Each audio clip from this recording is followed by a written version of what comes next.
Segunda-feira, o presidente Lula fez aí um balanço das suas ações de 100 dias de governo. O presidente da República fez ataques a Jair Bolsonaro, enalteceu a proposta do arcabouço fiscal que deve ser analisada pelo Congresso ainda. Nós vamos conversar agora com o cientista político e presidente da Fundação da Liberdade Econômica, o Márcio Coimbra. Márcio, prazer tê-lo conosco aqui na Jovem Pan. Como é que você avalia, primeiro, esse tempo? São 100 dias de governo e a reação do presidente Lula na sua apresentação. Muito bom dia. Bom dia, satisfação, Marcelo, falar contigo e com todos os telespectadores e ouvintes da Jovem Pan. Na verdade, esses 100 dias, eles são uma marca que se criou dentro da ciência política, dentro da comunicação, como um tempo para se avaliar para onde vai o governo. Acontece que nem todo governo em 100 dias a gente tem condições de avaliar se ele vai bem ou se ele vai mal. Ainda são os primeiros passos, né? E a gente tem que separar o joio do trigo, a gente tem que entender quando que o governo está falando para o eleitorado e quando o governo está focado nas ações que pretende fazer. Então, claramente, quando o presidente Lula ele fala para o seu eleitorado, ele fala para a população, ele fala dos juros, ele fala de uma série de coisas que deixam ele bem com o eleitorado dele. Mas a gente não olha nesse aspecto, geralmente, o aspecto técnico, o que foi feito até aqui nesses 100 dias. E como todo governo, tem aspectos positivos e tem aspectos negativos. Então, o primeiro passo é a gente separar a narrativa da gente separar também da parte técnica, dos feitos técnicos realizados pelo governo. Agora a pergunta do nosso comentarista Cristiano Vilela. Márcio Coimbra, bom dia, satisfação falar com você.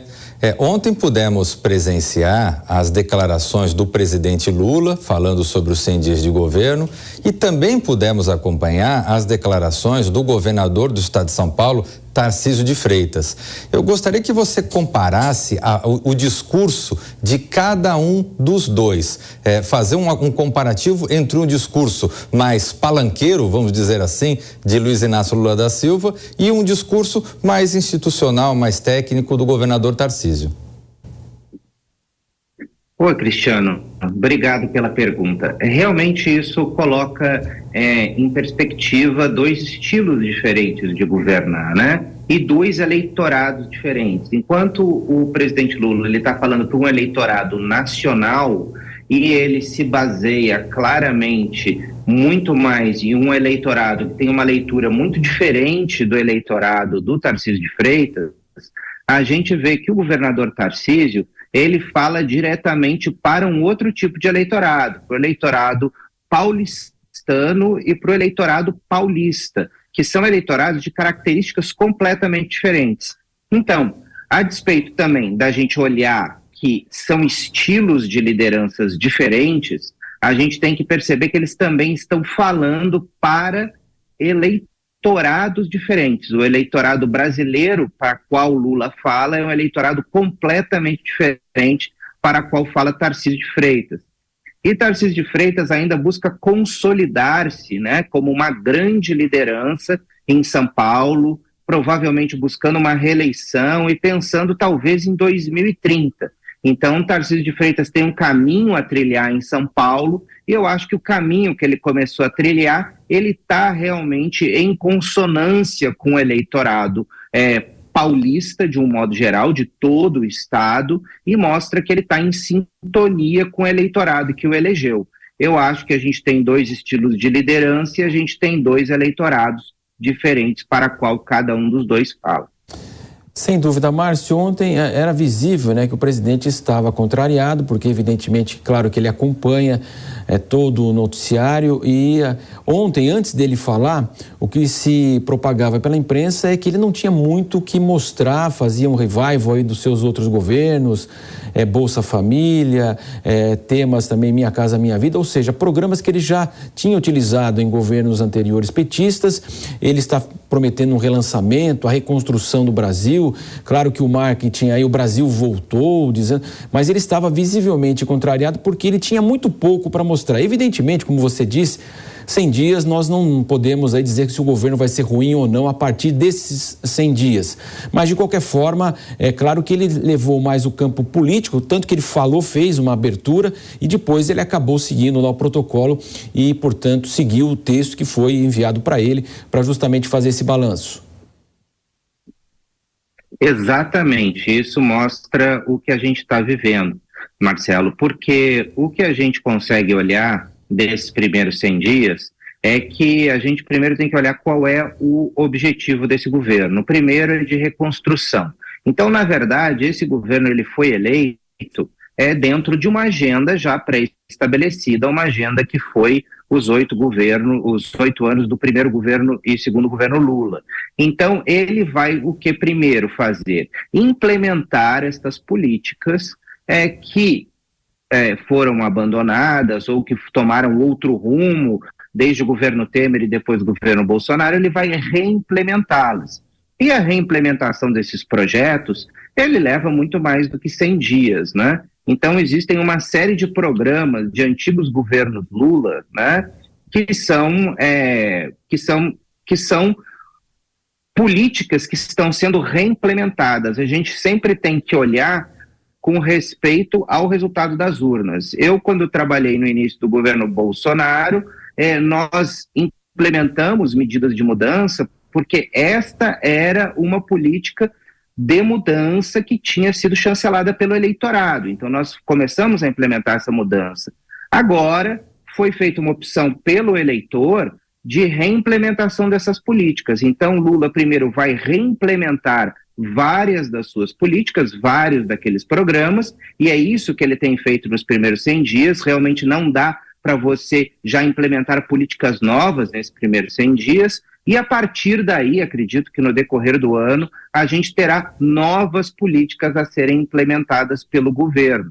A gente também precisa ter muito em foco de que esse é um governo que não contém o apoio que Lula tinha no Lula 1. Ele tinha lá João Paulo Cunha como presidente da Câmara dos Deputados no seu primeiro mandato, e agora ele tem Arthur Lira. Ele tem realmente muito mais oposição agora, muito mais a negociar com o Congresso e implementar suas medidas. No Lula 3 não será tão fácil como foi no Lula 1 e no Lula 2, onde ele tinha o Congresso nas mãos. É algo que a gente também precisa manter no nosso radar. Cristiano Vilela. Márcio, nesse sentido, uma vez o presidente Lula implementando as suas políticas mais tradicionais do seu eleitorado, do Partido dos Trabalhadores, com esse discurso muito forte, muito conflitivo do nós contra eles, que caracteriza o presidente da República, ele não acaba deixando de lado aquele eleitor mais ao centro, que de alguma forma não é um lulista, mas que no contexto eleitoral fez uma opção entre dois setores mais extremos no campo político, vamos dizer assim, que seria de um lado Lula e de outro lado Bolsonaro. Qual que é a sua visão a esse respeito? Claramente, Cristiano, isso é muito importante, porque Lula foi o vencedor exatamente com este eleitorado. O eleitorado que não é petista, que não é lulista, o eleitorado que votou em Bolsonaro em 2018, mas fez uma opção por votar em Lula em 2022. Essa pequena parcela do eleitorado, né, que foi aquilo que fez a balança mudar de lado nessa eleição de 2022, é o eleitorado que precisa ser contemplado. E eu acredito que o governo Lula, nesses primeiros 100 dias, ele tem faltado a este eleitorado. Mas, como eu estava falando para o Marcelo antes, nos primeiros 100 dias eu não esperava nada diferente disso. Eu espero que daqui para frente, sim, existam políticas que contemplem esse eleitorado e que Lula, sim, consiga atrair esse eleitorado para o seu lado. É o que acontece geralmente em todo o governo, para que ele possa ter, assim, maior estabilidade e maior liberdade para executar suas políticas, aumentando, assim, a sua parcela de eleitorado que aprova o seu governo. Porque até agora, até o momento, esse eleitorado não se mudou, ele continua da mesma forma que foi na época da eleição. É isso que mostram as primeiras pesquisas que a gente já olhou. Márcio, então havia, pelo menos dentro desses 100 dias, a expectativa do arcabouço jurídico, né? O próprio ministro Haddad, ele prometeu para março, depois para abril. Então o governo, ele se pautou nesse sentido, fez a promessa de que um marco seria aí o arcabouço, a nova regra fiscal, ela agradaria a todos. Então nós tivemos aí uma reação que não foi tão positiva assim no mercado. Isso também influiu, porque aquilo que se esperava do governo, pelo menos nos 100 dias, o arcabouço fiscal, também acabou não agradando. O arcabouço fiscal, Marcelo, eu acredito que a gente tenha que ver com bons olhos. No momento que a gente está olhando para um governo petista que está propondo uma política de controle de gastos, é algo que a gente não imaginava em governos petistas passados. Então eu já acho que é um passo à frente. Não é o ideal, mas é um passo à frente, é um movimento ao centro do governo do presidente Lula. E a gente tem que lembrar também que Fernando Haddad foi um prefeito de São Paulo que trouxe equilíbrio para as contas públicas da capital paulista. Então, isso é algo que conta a favor dele. Ele é uma pessoa que precisa se mexer de uma forma muito cautelosa, porque ele tem, de um lado, um fogo amigo, que é uma ala muito radical do PT, que está contra ele, e de um outro lado ele também entende qual é o benefício do equilíbrio das contas públicas.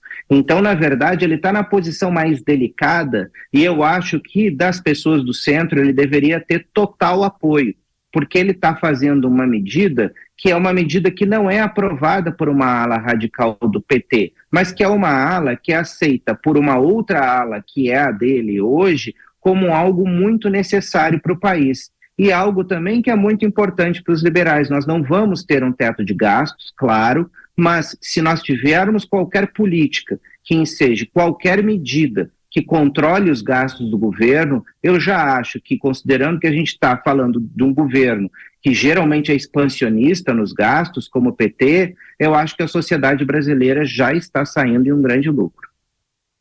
Nós agradecemos então o cientista político Márcio Coimbra participando conosco aí, abordando os 100 dias aí do governo Lula. Márcio, muito obrigado pela participação do senhor aqui na programação da Jovem Pan. Muito obrigado, Marcelo, Cristiano, obrigado pelo convite para falar aqui com toda a audiência da Jovem Pan. Muito bem.